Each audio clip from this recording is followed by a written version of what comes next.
Okay, so like I was wanting to talk about this and I kind of forgot, and then I keep getting reminded about it, and I keep forgetting, but here it is. So Texas had the ice storm, and they acted like it was the end of the world. No one knew how to deal with it. It's fucking hilarious to me because Texas is big and bad and so advanced and so ready for everything, and it's so tough, but they can't deal with a little bit of ice, which is literally what the North deals with like every day, pretty much. And it's fucking funny to me that people were not prepared for this for some fucking reason.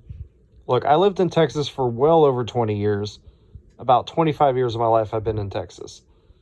And, we've had ice storms plenty of times. Look, it's maybe not as bad as this one, but it doesn't matter because once it gets to a certain degree, like everything's going to freeze over. You're going to lose power because the power lines are going to go out because the tree limbs are too heavy and they're going to fall and knock everything over. This happens pretty much every time we get an ice storm. We just had an ice storm back in 2014, and it did the same thing. It knocked power out in my town for about 3 or 4 days. Everything was frozen over. Nobody could drive on the road properly. This isn't anything new. So what I did whenever it happened was I had a generator because we had an ice storm a couple years before that as well. But I had a generator and I pulled it out of my closet and I turned it on because I kept it charged, and I was able to keep heat on in my room. So I stayed warm for the first day.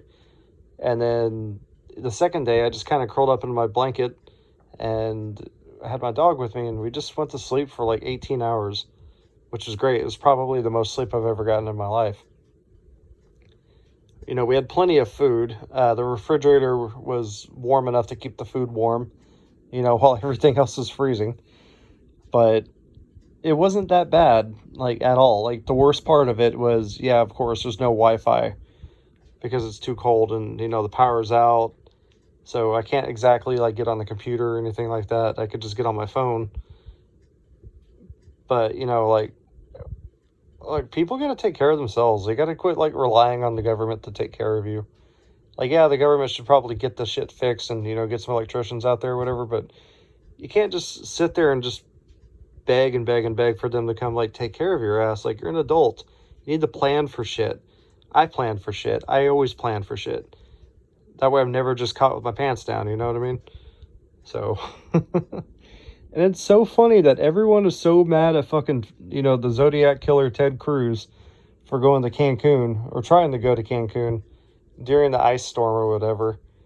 But everyone's just magically forgot about the governor of fucking New York, who ended up killing all those old people with the fucking coronavirus. And it's so stupid.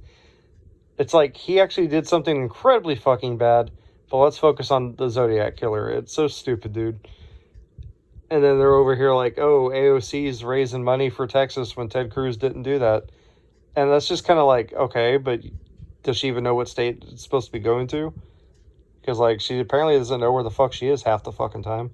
She insisted that Ted Cruz tried to kill her a couple weeks ago. For the whole Capitol riots or whatever, that she wasn't even fucking there. But she insisted that she almost died. So, it's all political, dude. This whole thing's stupid. People need to take accountability for themselves. I don't understand, because I'm not one of these people that literally just fuck up and don't know what to do with themselves. I always plan ahead, and I think everyone should learn how to do that. But that's just me. What do you think?